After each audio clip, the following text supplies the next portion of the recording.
Brazilian Shirt Name Podcast with Dotun Adebayo and Tim Vickery.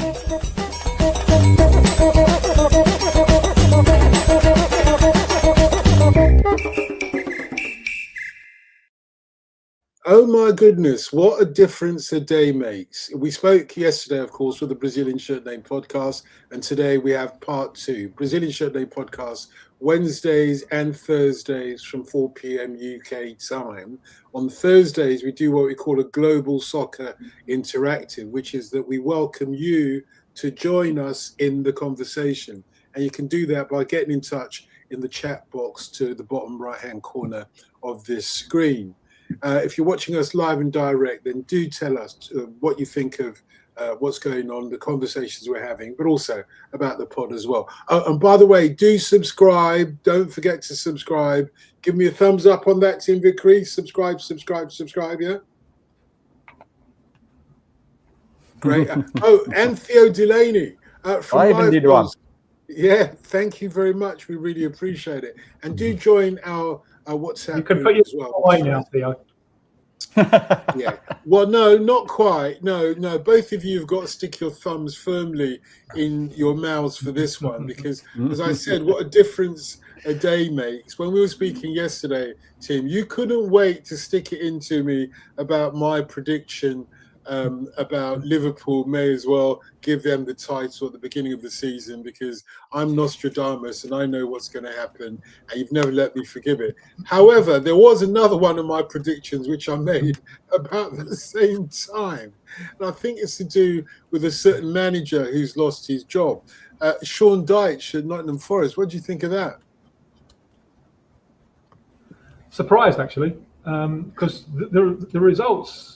They're very up and down, but they're not disastrous.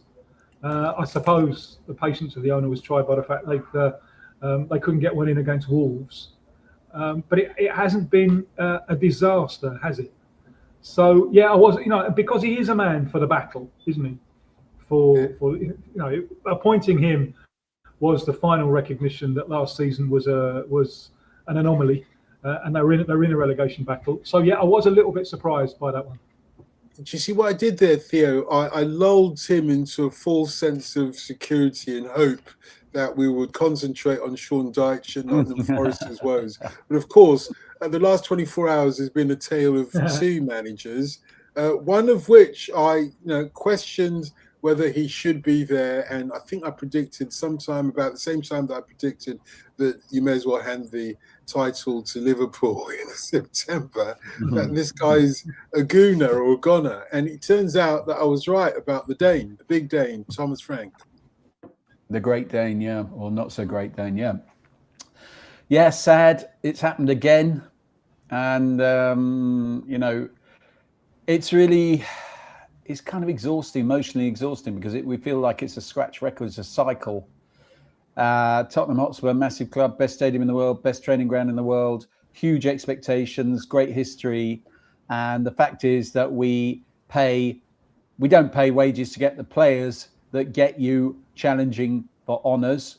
It leaves you with a squad that is, instead of being up there with like your Liverpools and your Man Cities, is actually a mid-table squad. And when you have a hell of a lot of injuries, it suddenly becomes a relegation threatened squad. That's the simple reality of it. Poor old Thomas Frank. The one reservation I had about him all along was, is he too nice a bloke? Is he too rounded a human being for this role to actually be able to come on, withstand the hell of being the manager of Tottenham Hotspur? And I think turned out he had everything but that, that thick-skinned insensitivity that and bloody-mindedness that you need. He just didn't have that. He never looked like he had it, and I don't think he had it in the end. And that's the sad truth. And here we are back to square one yet again. Yeah, there is a Danish word for this niceness. It's a very Danish thing, Tim. It's called hygge, which means, just like that warm feeling you have, hygge. Hygge. Yeah, hygge. Hygge, I think it is. And I suppose you had a nice warm feeling about Thomas Frank. It's very aggressive. Yeah, possibly. Aggressive sounding word, isn't it? Wrong man, wrong club. I think. Wrong man, wrong club. In which so order are you Theo going with that? Well, Theo has outlined the problem there of big club working on a at best mid-table wage budget. So you've got big club pressure and mid-table squad, and that's much harder to work that one at Tottenham than it was at Brentford, because at Brentford there's no expectation of style. There isn't. You know, you get the results, fine. At Tottenham there's a certain expectation of style as well, and the low possession coaches will not work at Tottenham. Will not work. There's no tolerance for it. But unfortunately, they won't pay the money to form a squad that is capable of doing something expansive. And Theo and I, we grew up with this. We will remember when Tottenham had the most glamorous players in the league.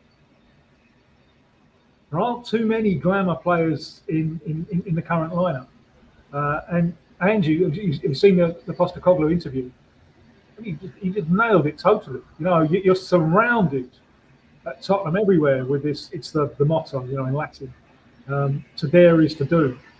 And it's a club that won't dare because they have a business model that won't allow them to spend the wages to have a team that is good enough to carry this philosophy into action on the pitch. So that there's a built-in discontent. Yeah. Let me just remind everybody watching that you can join in this conversation as well, not least obviously if you're a Tottenham fan, but you don't have to be. We've all seen the drama that there is something rotten in the state of Tottenham, and no doubt there will be a reckoning somewhere along the line. But for the moment, join in the chat box. Feel free to join in. If you want to come on live, fair enough. Otherwise, just ask a question. It'd be great to hear what you're thinking. Theo, I think Tim summed it up, or arguably Ange Postecoglou summed it up. I mean, it's funny, isn't it, how former coaches who know the club inside out, know the players inside out, had a plan, are able to see what the problem is a lot easier than these suits who make a large chunk of the money, but don't have a plan. And like Tim said, don't dare, which is something you have to do. You have to take risks in business. There's always a risk in business. Now, you're investing in something in business, and it may all go belly up, as it were. It just beggars belief when I go past this huge Tottenham stadium, which is quite dominant of the landscape where it figures, and there is so much commerce and often enough, and it's a subject we're going to talk about in a moment or two, often enough, immigrant commerce in Tottenham, left, right, and centre, or second generation, however you want to describe it. And they can do the job of making it all add up better than the blokes at the top of Tottenham, it seems. The trouble, I think, is that the people who are running Tottenham, well, it was certainly the case when Levy was running Tottenham, and it doesn't really appear to have changed. They are instinctively, innately more interested in business success than they are in sporting success. In order to get the sporting success, as we've established, you have to spend more money on the football players in the team. If you do that, you're risking money. You're taking a risk. We've seen Aston Villa in recent years. Their wage, to revenue ratio is something like 96% or something. They have really rolled the dice, and they have stormed ahead of us in the process. They've had problems. Sometimes they've had to do a fire sale and sell players quickly because of the regulations and everything. They've taken risks. In other words, they've dared to do. But Tottenham, I listened to a podcast the other day, which was one of those sports business podcasts. And the guy on it was the head of commercial. I don't know if I mentioned this. Apologies if I've mentioned this before on here, but he was all over all these revenue streams and different ways of data grabs and monetizing the brand worldwide, expanding its reach. He didn't talk at all about the football. All right, fair enough. That's not his job. He wasn't a football guy. He was a commercial guy. But what you realize is that there are loads of people like him who are actually running the show who are absolutely really turned on by the possibilities of this great football brand and what it can generate in terms of money and profit. And that's the thing that gets their juices flowing. And it's not success on the pitch. The thing is, you're going to have to exploit a brand like Tottenham Hotspur or any other big football brand. You're going to have some success on the pitch. Otherwise, you're cutting off your nose to spite your face by not investing in the football. And I think that's what they're in danger of doing right now, because suddenly Tottenham Hotspur are staring a relegation fight squarely in the face. You know, up to now, people say, "Oh, Spurs could go down, couldn't they?" Or, "Oh, I think we're going to get in a relegation battle." And everyone says it with their tongue in cheek and with a slight snigger, depending on your, "Oh, I think we might go down." Now, look at the bloody table and look at the direction of travel for West Ham United, who are in the last relegation place, and others. You know, Leeds. I mean, Tim's already said Forest results are nothing like as bad as Tottenham's over the last 10 or 12 games. There's only one team travelling downwards, relentlessly, and that is Tottenham Hotspur. And if they go down, then all those businessmen. I mean, this guy who did the interview, he then subsequently came on our Spurs Show podcast, and I said to him, the wages to revenue ratio, Spurs have the smallest of any comparable club, of any Premier League club. They pay the smallest amount. I think it's 44% or something on wages. And he said to me, with completely earnestly and 100% genuinely, he said, you say that as if it's a bad thing. And I'm like, of course it's a bad thing. Look at the football table. We're paying less on wages proportionately than any other club. And look where we are in the league. Of course it's a bad thing. If you want to be a football club, you want to win football matches, it's a terrible thing. Look at the result of it. And now they really are in a relegation battle. It's a total mess as we speak now. They haven't even got a manager. God knows who's going to take that on. They've got 11 or 12 fit first-team players. It's a catastrophe in the making. Roberto De Zerbi's name has come up, Tim. Would do me. I would be more than happy with that. At least it's not a low possession. At least it's a feather with a bit of flair to it. But it reminds me a little. We did one with Tony Evans, veteran Liverpool fan, fabulous writer as well. Yeah.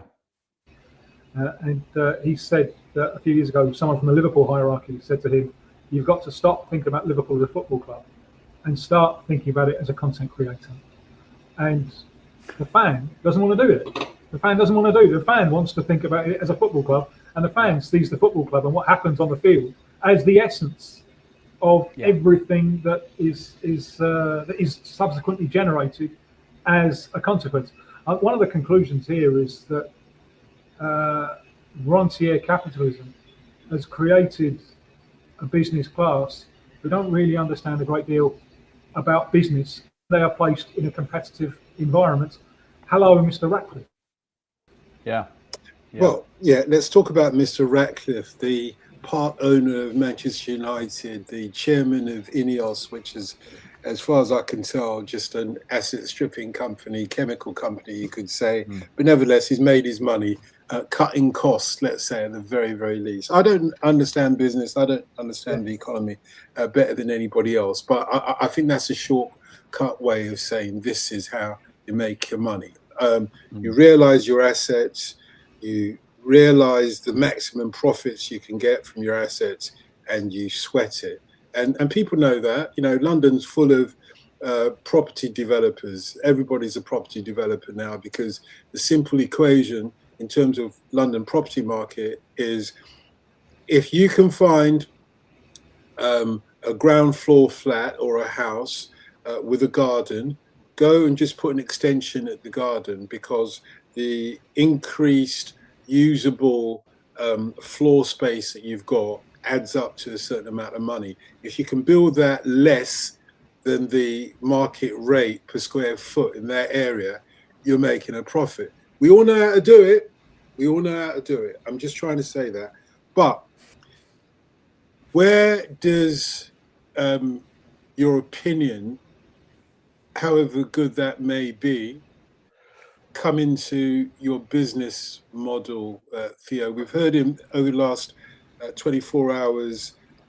And if you hear the tape, it's quite astonishing, because he's been interviewed by Sky, and he says, totally unwarranted, it seems, that England is a colony run by immigrants now. The immigrants have taken over the asylum. They turned Britain into a colony in reverse. And what I can't understand about this is that Manchester, I mean, first of all, it was unprompted, and the interviewer gave him a sort of a second chance to come back on himself and say, "What, a colony?" And he insisted, he thought about it and reiterated. And then, of course, there was a furore following that, in which, amongst others, the Prime Minister, for what that's worth, has said he should apologise. He hasn't apologised, but he has kind of said, I'm sorry for any upset that I may have caused to any person in the way that I express myself, or words to that effect, which is just nonsense. You know, it's a standard court kind of like, you know, just bat away the criticism answer. I'm worried about the consequences of this on football and on people in Manchester or wherever else there are football supporters who think, well, he's a wealthy fella, he must know what he's talking about. But he clearly doesn't, does he? No, he doesn't. The stupidity is the thing that most takes your breath away. He started coming out with all sorts of facts and figures which were completely wrong, absolutely 100% wrong, to justify his. The other stupid thing about it, what reminded me, is that occurred to me rather, is that he said, you know, you have to do unpopular things. You have to talk about, when I came here at Manchester United, I had to do a lot of unpopular things, and now people are saying that it was the right thing to do. They've just had 4 good games in a row. That's it. They've been a disaster under his tenure when he took over the football operation. 4 good games with a caretaker manager replacing the guy he fired, who he said he wouldn't fire for the next 3 years. And he is so arrogant and stupid that he's talking like, you see, I was right all along, you know. I hope, you know, I've got nothing particularly against Manchester United, but I hope they, and I expect they will start to struggle again so he can get back in his box because of the man. I'm always amazed how stupid these billionaires are. And I think what we're learning is they have a very narrow area of expertise, and that is self-enrichment.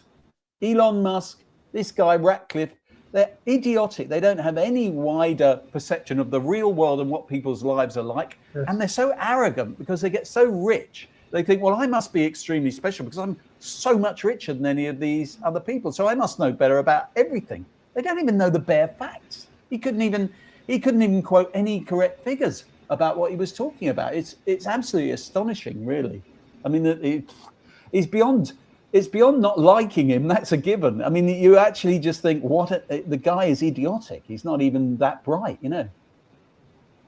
Yeah, and I wonder, Tim, whether when we look forward at the consequences on football, on Manchester United in particular, because of course this furore will die down. It doesn't have the legs to sustain itself. He's kind of like half battered it away. And there will be people who think, oh, he's got a point or whatever it might be. And who knows, Nigel Farage will be the beneficiary of all of this. I'm not so concerned about the politics. I do wonder, though, because one of the first groups that came out to criticise him was the Manchester United Muslim supporters.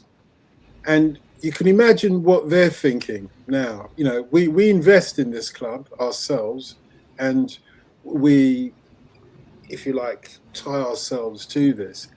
Because when he's making that statement, it's not dissimilar. You and I have talked about this before, Tim, about the Gerald Ratner, you know, our jewellery is crap kind of comment. Manchester United are a global club. We hear over and over and over and over and over and over and over and over again that they are the world's richest club. Why are they the world's richest club? Is because you can go to every corner of the world and find Manchester United, as if that wasn't a colonisation of sorts in any case, particularly in countries where people know Manchester United more than they'll know their own local clubs. But apart from anything else, what are you saying to all those people who fly all the way? And I've seen this because, remember, I used to live right across the road to the stadium in Media City, Manchester. And I've seen people staying at my building who had flown from Sweden of their 18th birthday present, you know, a whole family of friends and parents and everything like that, to come and see one, and paying over the ticket prices for their tickets. What are you to say to the people who come from the Far East all the way there? And you're saying, we're welcoming you to Britain, but you know, we don't want you lot coming over and colonizing us. Just come pay your money and clear off.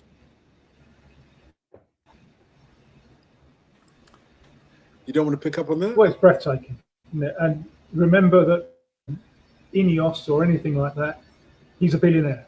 And the billionaire class will do anything to try and deflect attention from the key issue of the day, which is an economic system which has allowed the billionaire class to get rich without creating wealth. So many of these billionaires, some of them are, but a lot of them are not wealth creators, they're wealth extractors, hence the thing of sweating the asset. And they will do anything to deflect the discussion, deflect the conversation from the real issue.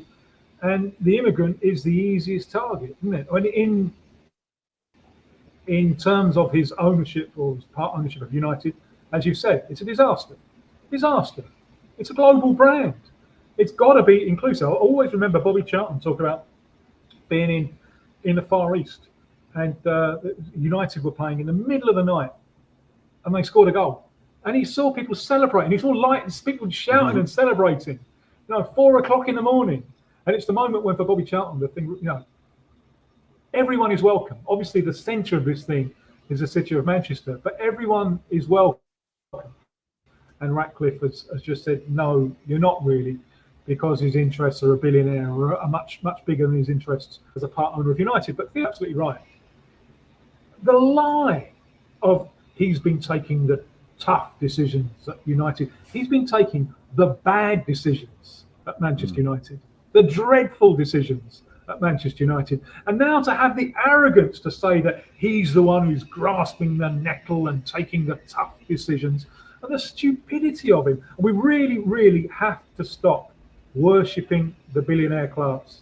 I'm not in any way associating Ratcliffe with the Epstein files, but the thing that comes out for me most clearly, because we all already knew about the sex trafficking and those dreadful weasel activities, but the thing that's really hit me has been the depth of belief in this billionaire class in eugenics. We're the smart ones. Humanity should breed more of us, and it's repugnant. Why we are listening to these people with any credibility, I don't know. Surely the time has come to turn the tables on these people who seem to add very little and take a great deal. And Theo, what about the players as well? When I look on the pitch, the last I looked anyway, I know. there were a lot of, you could say immigrants. Well, I would say immigrants playing for Manchester United, and they're happy to come and appropriate any immigrants from anywhere in the world if they can help push them up the table. I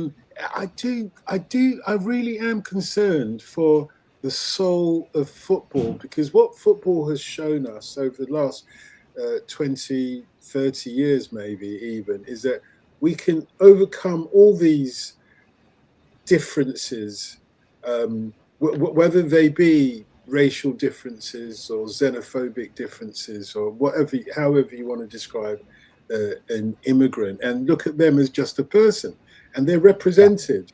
They're represented on the flipping pitch, as Clyde Best once upon a time actually represented me on the pitch. It made my life a lot easier.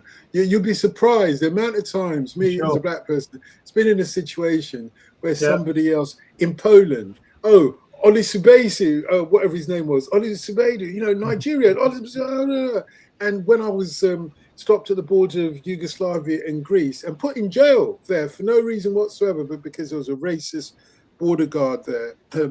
It was Yugoslavia in those days. And, the next guy that came, the boss of the border post, came the next morning and said, what have you got this Mavro? Because I could speak some Greek. Oh, what have you got this Mavro in this jail for? And the other was like, it's not us, mate. It's the other bloke that's, clocked off now. And the guy said to me, okay, you know Eusebio? And I'm saying, I know Eusebio. And Pele, okay, you can be Eusebio, I'll be Pele. He goes, and we start playing football. I mean, that's the reality of it. Genuinely, that's a true story. Well, we start playing football on the border. Theo saw this. Me and Theo saw this the other way around in a way. because neither of us have ever been guilty of travelling while Maverick. But we saw this with Ozzy Ardiles coming to our club, at a time when, during the middle of his time at Tottenham, he had to leave briefly, but he came back. Our two countries were at war, and the British press was full of the most vile stuff. What about a bunch of animals the Argentines were? And we all knew it wasn't true because we knew Ozzy. You could play correspondence chess against Ozzy if you wanted to. So you're so right. And football does break down so many of these things, making it very sad to see someone in the position of being a co-owner of the biggest club in England, because I think United are, using that platform to spread a message which is factually wrong and intellectually stupid. Well, there you go. I was saying about the players. Would you go and play for Manchester United after a comment like that? I wonder if it will have any impact, or whether money talks at the end of the day, and people just say, look, if they're prepared to pay me well enough, I'll go. I think money does talk, and I don't think, as a rule, I don't think footballers are particularly political. And I think they'd probably be entitled to think this guy's just an idiot. He only turned up, quite recently at Manchester United, and hopefully he'll be gone at some point as well. So, I mean, it's important to try and remember that the institution itself. This is what we always say about owners. We said it about Levy for years, and every club's got. But very often we'll have owners they don't like. But owners come and go, and clubs remain.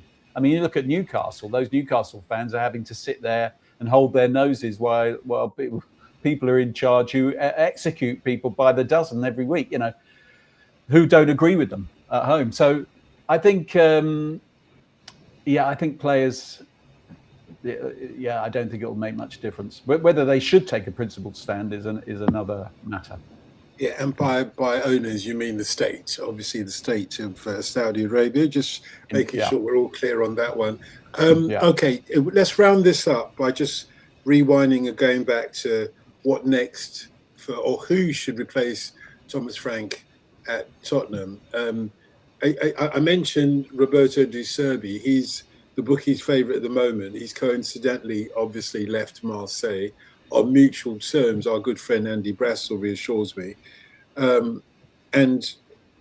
There are other contenders, obviously. Other people have become available. And of course, Tim, as you've always said, Maurizio Pochettino, in fact, before Roberto De Zerbi had left Marseille, I think it was still Pochettino who was in the lead. The belief was that Tottenham would wait until the World Cup was over and then appoint Pochettino. So Thomas Frank was more or less a lame duck in any case. But who should replace him? Who would you like to see, Theo?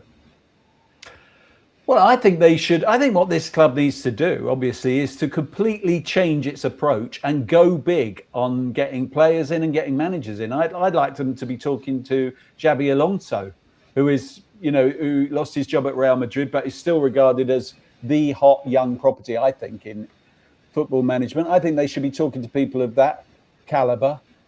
In the same way that I think they should be lining up bids with attached large wage budgets for the biggest available players in the summer, because they need to make a step change if they're going to ever, get out of this doom spiral of mid-table to the relegation. Now, having said all that, those are all things that would probably have to happen. Well, you could get Xabi Alonso now if you sold him the plan and you paid him the money. But you'd really have to sell him in and give him guarantees about the players that you'd be prepared to get in. I don't think you're going to get Xabi Alonso. I don't think we will. I'm saying that's what we should be doing. I think if you ask me what I want, that's what I want. What I think will happen is they might get De Zerbi, but De Zerbi ain't going to come in and say, "Oh, I'll do it till the summer and then we'll look at it again." He's going to want a long contract. But managers have careers and they look at their business. It really amused me today that Tuchel suddenly, out of the blue, out of nowhere, has signed an extension to his England contract. And I thought, well, I wonder if that's to do with the fact that suddenly it's quite a lot of big jobs coming. And his agent's probably gone to the FA and said, listen, guys, Tuchel's, my client's contract's up in the summer. What's he supposed to do then? Supposing he has some bad luck and the World Cup goes out in the first round, then he can't get another good contract. I think his agent went to the FA and said, look, You know that there's a few managerial vacancies Yeah, about. Well, exactly. a few of the clubs have been on to me about getting Tuchel. Exactly. You know, even before the World Cup. Do you fancy extending his contract? It was Exactly. definitely a business deal, but because he Yeah. was supposed to end his tenure Precisely. after the World Cup. So he suddenly got Absolutely. 2 years. And what's the point of giving him a 2-year deal when the next World Cup cycle is 4 years? What is the flipping point? Because However, now at least he knows if he does have a bad World Cup and they sack him, they'll give him 12 million quid to go away, you know. And whereas before he'd have had to go away with no money. It's really it comes down to that, and that's the same with De Zerbi. If they say to De Zerbi, "Oh, just come to the summer, we'll pay you quite good money, and then we'll talk about what might," he's going to say, "Come off it.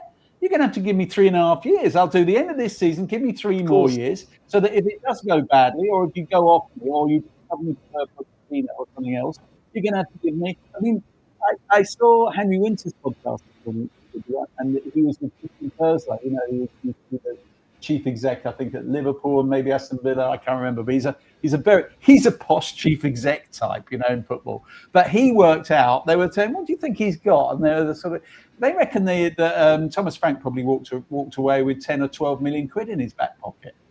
And this is what they're all thinking about: is what's the end game? What's my exit strategy? Because it's going to end at some point. And that's what Tuchel's about. And that's why it's hard now to get anyone. You get the only people you're likely to get for 6 months are the likes of Redknapp and Sherwood, God forbid. Oh, God. Sherwood's thrown his hat in the ring. He said, I'll do it. Well, okay. Yeah, I'll do it all. But we haven't got time for me. But I prefer you, Dotun. No, I've said my choice is Andoni Iraola. I think Andoni Iraola should go and sit in that Tottenham seat. He'd be good, people. Oliver Glasner's available as well, but hey, we'll wait and see. Mate, I've got to leave it there for now, Theo. Really appreciate it. Let's do some live goals again sometime, anytime you like, and come and join us. Brilliant. So live goals there. Theo Delaney, you can catch up with his podcast where you get your usual podcast from as well. Live goals with Theo Delaney. We've got another guest with us today, Adrian Goldberg, good friend of the program and everything else, just written a book. Indeed, I was at the launch of the book just the other day. Adrian, where's all the money gone? Where's the money gone? The battle for the soul of English football, available now on Byline Books. And thank you for coming and hosting that. It was a great night, Dotun. Thank you. A lovely bar in Old Street in London called The Volley. A very nice place. Hello, Tim, as well. You're right. It's a little bit of a delay on Tim's line, a long delay. Several weeks. Par avion. Yeah. Anyway, Tim, did you want to tell us very quickly, and do you mind, Adrian, if Tim just tells us very quickly a couple of South American news stories as well? Of course.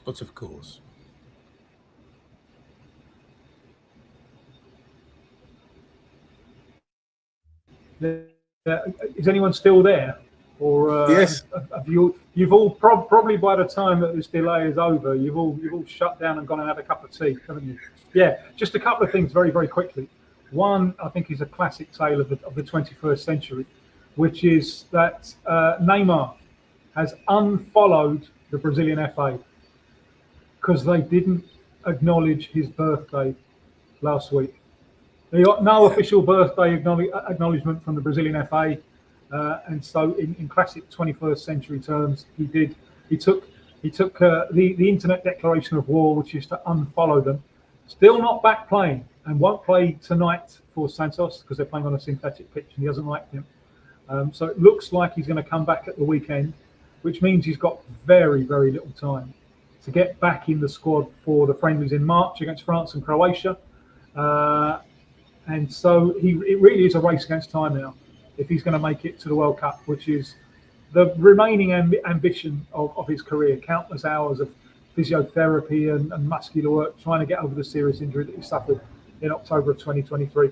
A couple of other stories that I think are interesting. James Rodriguez, once of Everton, has just signed for a club in his 12th different country on a sensational world tour. He just signed for Minnesota United in the States.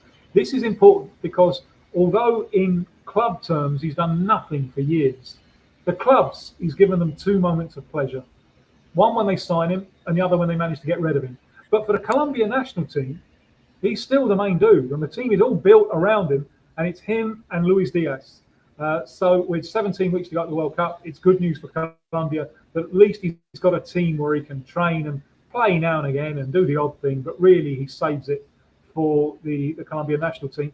And finally, someone who Wigan supporters might remember, because he had a loan spell there some 15 years or so ago, a Bolivian striker called Marcelo Martins Moreno, who is the top goal scorer in the history of Bolivian football. He had retired from the game. He's now 38. But Bolivia have these playoffs to get to the World Cup in March. They've got to get through Suriname. If they do that, they've got to get through Iraq. Then they're in the World Cup for the first time since USA 94. They are desperate for goals. Really, really desperate for goals. They've scored 1 in the last 6 friendlies. They've even been calling up like naturalised Paraguayans in their mid-30s who were trundling around domestic Bolivian football. And so the call has come up. Will you come back? Former Wigan striker Marcelo Martins Moreno. So he has agreed to play for a club in Bolivia, where it started, a club called Oriente Petrolero. He will play for free and try and get him fit for those playoffs in March and then maybe the World Cup as well. So that's an unexpected late addition to the career of former Wigan striker Marcelo Martins Moreno.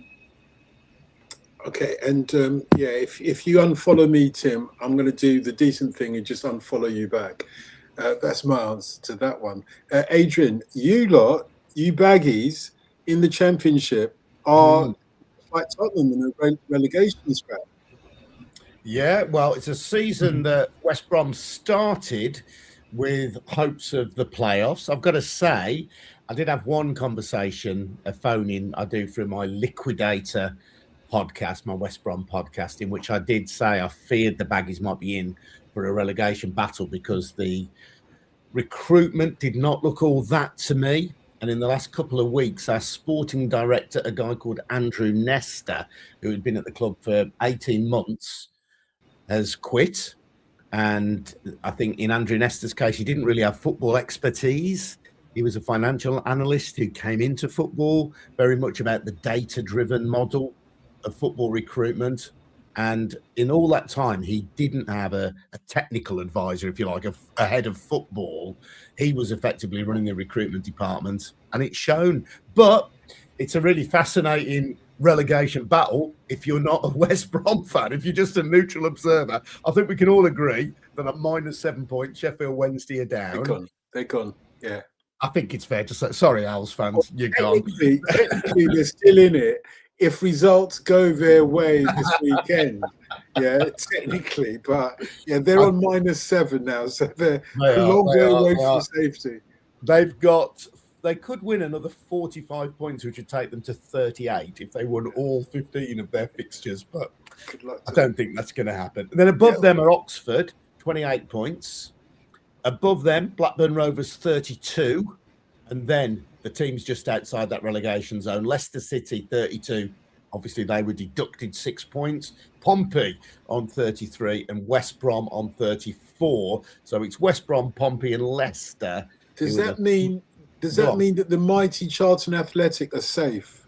Doesn't quite. They're 5 points ahead of the Baggies, but we have got to play you very soon at the Hawthorn. So we could manage to get a little bit of ground up on However, Charlton.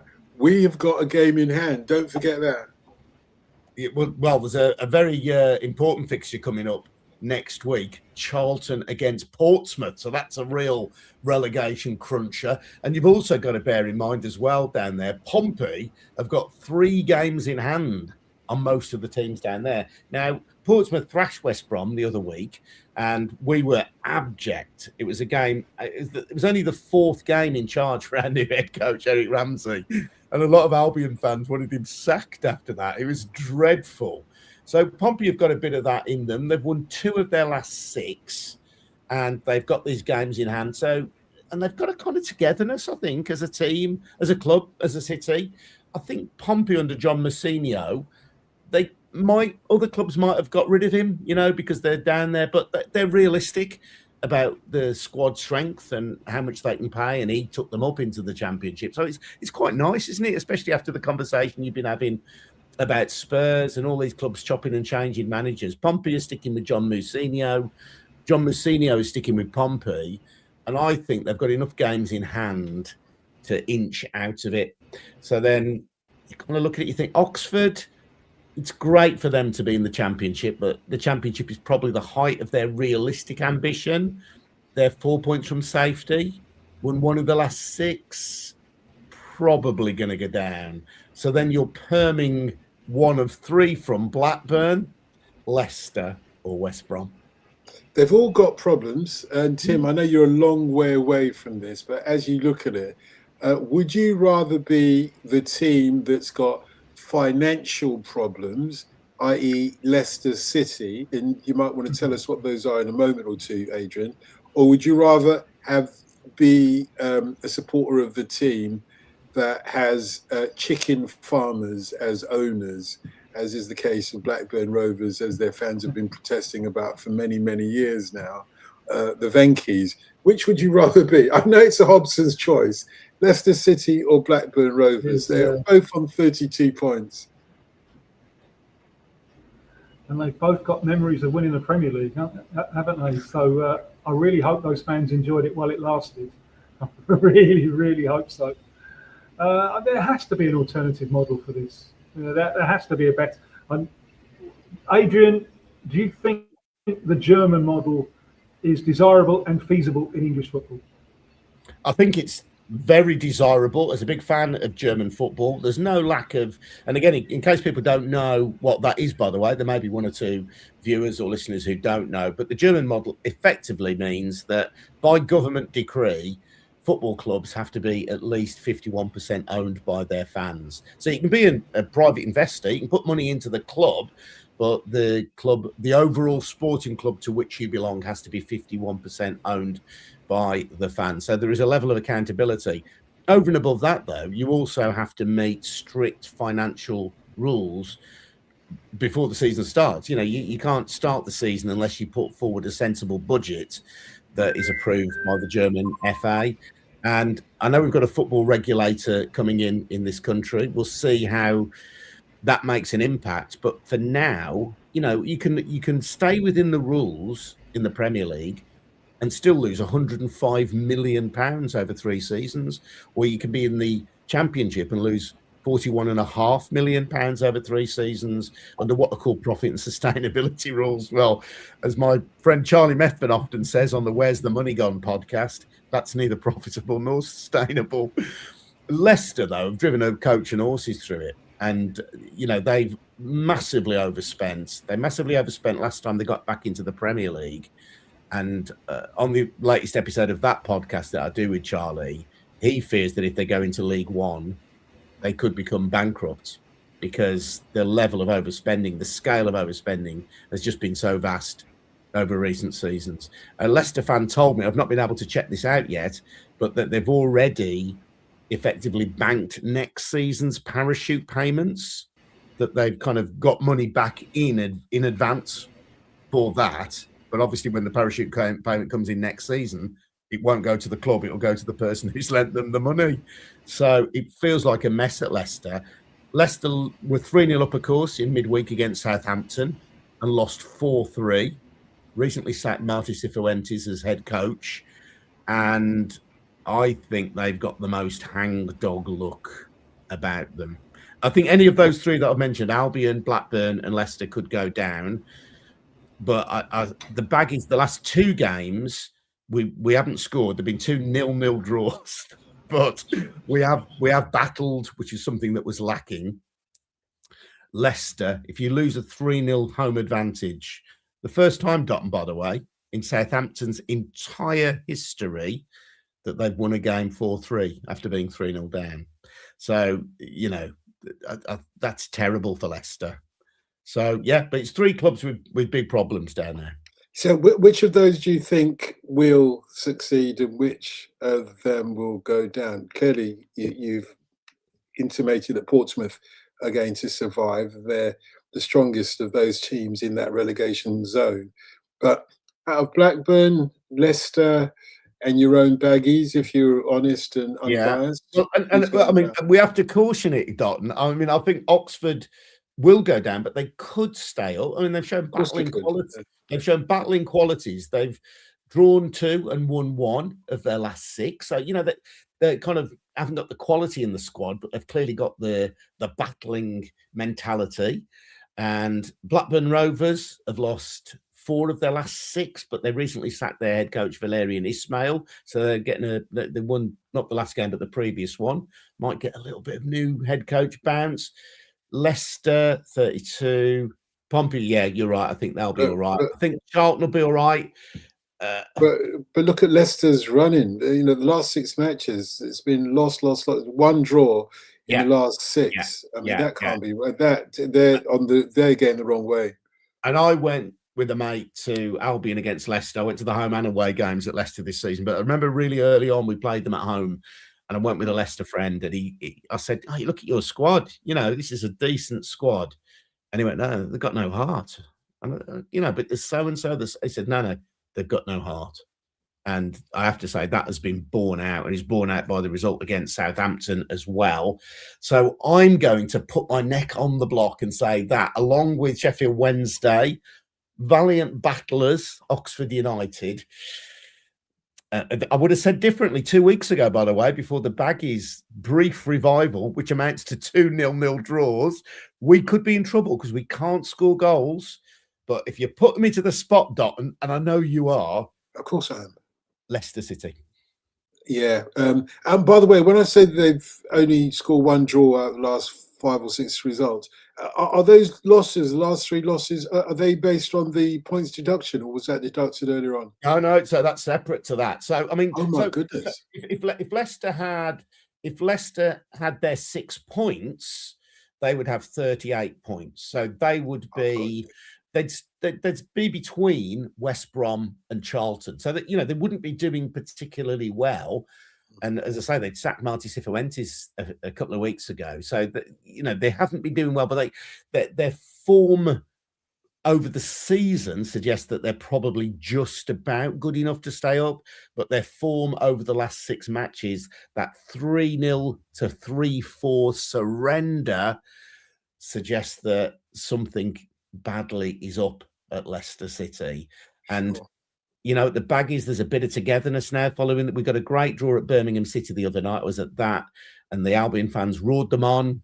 We got a bit of luck. Our keeper made a couple of great saves. They had a goal disallowed at 90+5, and we can't score, but there is a bit of battle about us. Pompey, there's that collective attitude, I think, at Portsmouth. Blackburn, they're not great, but they could just about pull it off, especially with a new head coach. Leicester. Yeah, sorry, Leicester. I think that's right. Well, are Leicester still owned by the King Power family? Because, yes, they are. Yes, they are. And Vickery. Sorry, go ahead. Vickery, the father, was the chap who sadly passed away in the helicopter crash in 2018, and his son, Top, now runs the club. But it seems obvious, really, that Leicester have failed to grapple with the reality of being no longer a Premier League club. He gave a half an hour interview recently to local radio, and he talked about having to address the reality of where they are. But when they came down last time into the Championship, they were still spending as if they were a Premier League club. And I think a lot of people, myself included, feel that the 6-point deduction was lenient. It's a weird situation. They avoided a disciplinary punishment a couple of years ago because they'd fallen out of the Premier League, and they were able to say, "Oh, we're not under the jurisdiction of the Premier League" at that point. They then got back into the Premier League, and the Premier League then said, "Aha, we've got you," because they'd overspent by £20 million. Leicester then changed their accounting period and argued again that they were no longer in the Premier League after they dropped back into the Championship, and that the Premier League didn't have jurisdiction. But on that occasion, by then, the Premier League and the EFL had got their act together, and it meant that that they could effectively be tried is the wrong word, but they could come under the jurisdiction of the EFL, which is why they've now got this 6-point deduction. Adjudicated, I think is the word you were looking for. Yeah, but if they hadn't changed their accounting period by 1 month, their £20 million loss over that period would have been £40 million.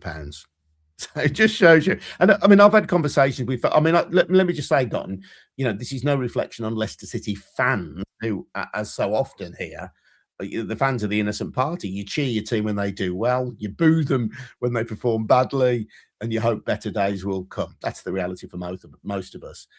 But Leicester's ownership, we look at it from a West Brom point of view. We've had to sell star players in order to meet profit and sustainability rules. So in last couple of seasons, we've had to sell our very good goalkeeper, Alex Palmer, to Ipswich Town. Very good fullback, Darnell Furlong, also to Ipswich Town. Our definite star player, Tom Fellows, to Southampton. And Turbin Hegem, a defender who we bought for $500,000 and who we sold for $6 million to Bologna. Now, if you said to West Brom fans, you can have those 4 players back in the team, but you're going to get docked 6 points, we'd take the 6 points. Be careful what you wish for. What's happened to Leicester? And I say this with no side to Leicester fans, with whom I'm genuinely friends with a number of Leicester fans. This 6 point penalty doesn't feel fair. But anyway, I'm here to assess what's going to happen in the Championship. And, that's my view as a fan and as a commentator, if you like. But I still think it won't be enough to save Leicester. Yeah, just a final question before we wrap up the pod. I mentioned the Venkies. What's the beef now, so to speak, with regards to the chicken farmers? What's the beef with the chicken farmers? It's interesting that both Leicester and Blackburn have had fan boycotts this season. And Leicester, in fact, when they played West Brom, their supporters, it was horrible Tuesday night, their supporters said, we're not going to come. And there was a very low turnout in the stadium. Blackburn have had a boycott recently when they played Ipswich Town in a game. And in both cases, the argument is more about mismanagement than money going to anything inappropriate. I mean, the Venkies have sunk over 200 million quid into Blackburn. So it's not as though they haven't backed the club.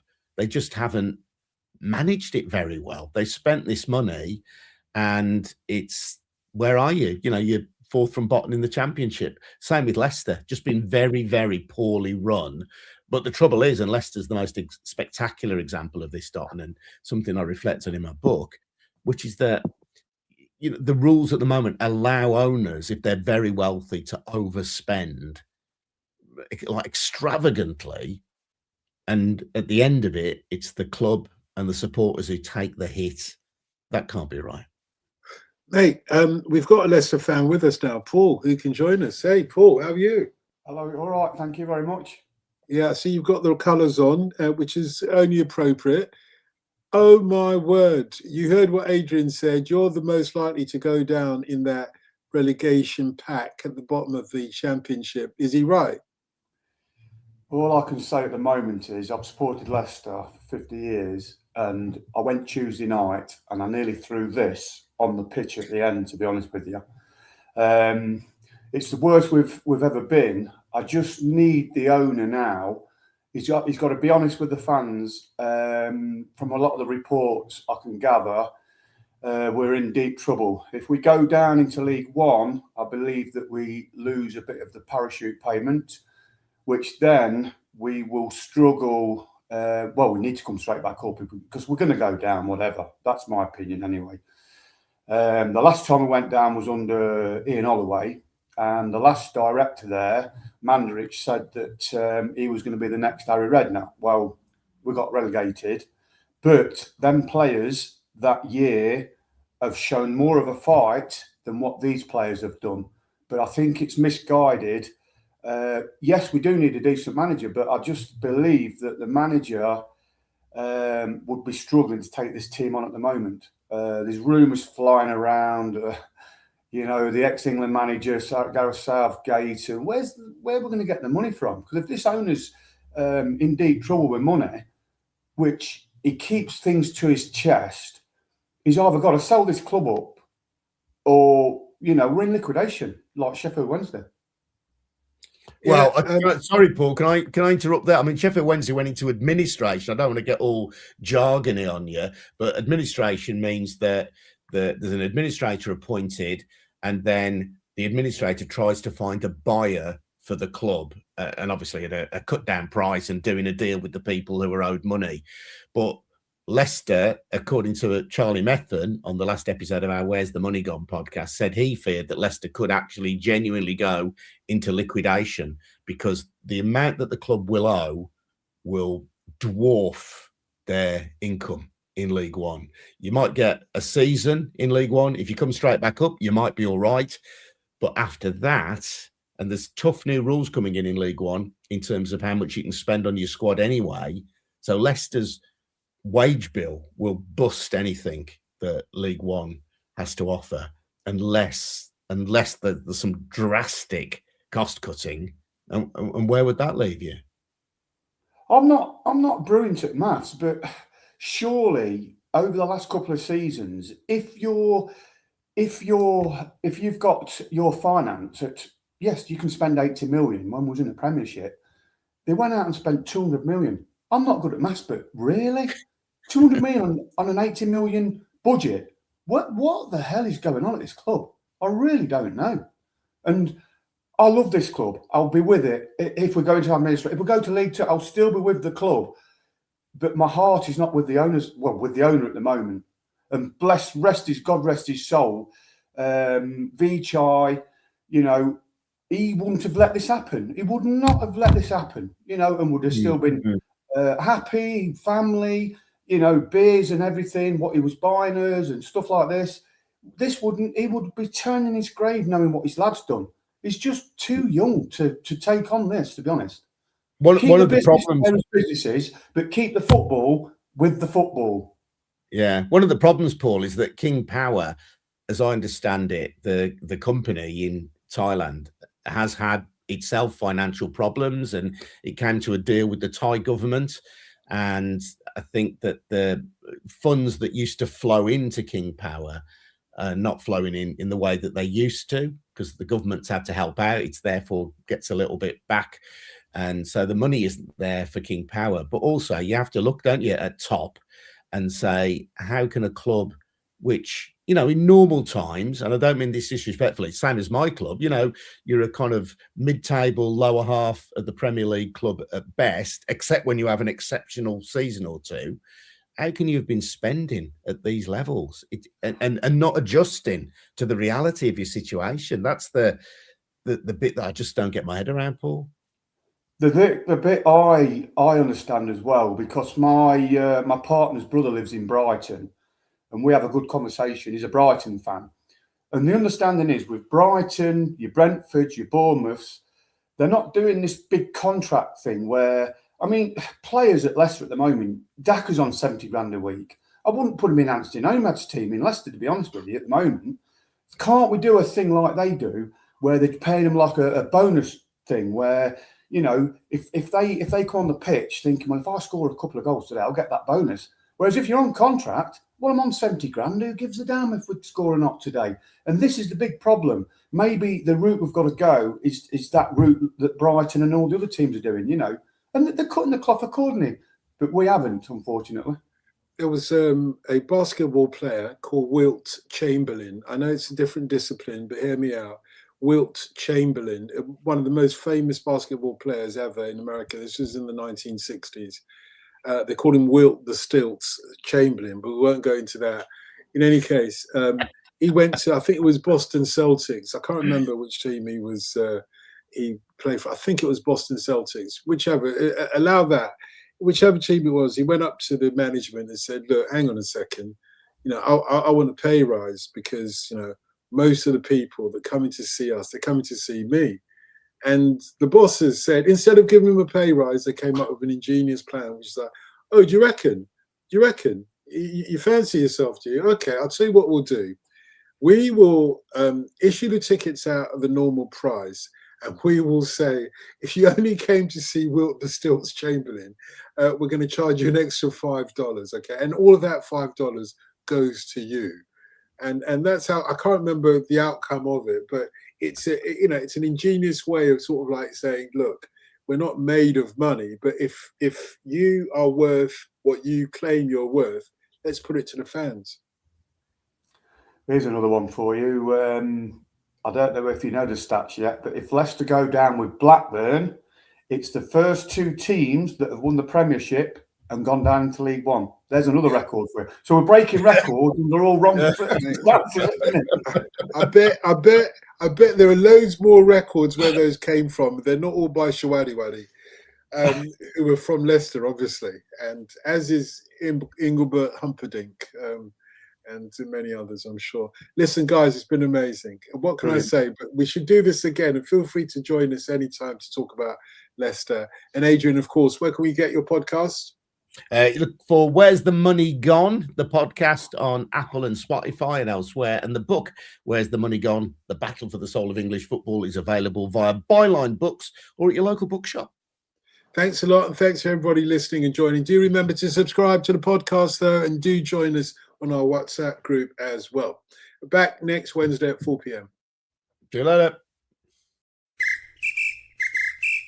Get in touch with the Brazilian Shirt Name Podcast on Twitter at BrazilShirtPod, or you can email us BrazilianShirtNamePod@gmail.com.